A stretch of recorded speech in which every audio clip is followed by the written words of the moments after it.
ำแก่เหลือแต่รำอ่อนเอารำมาร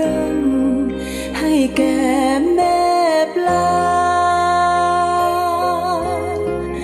มารดาฉันอยู่แห่งใดหรือจะตาย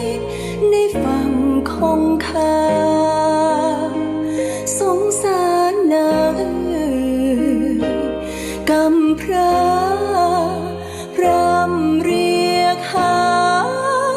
แม่ปลาบูทอง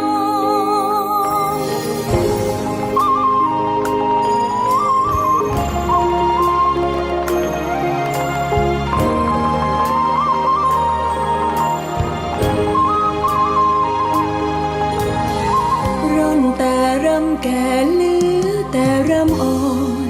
เอารำ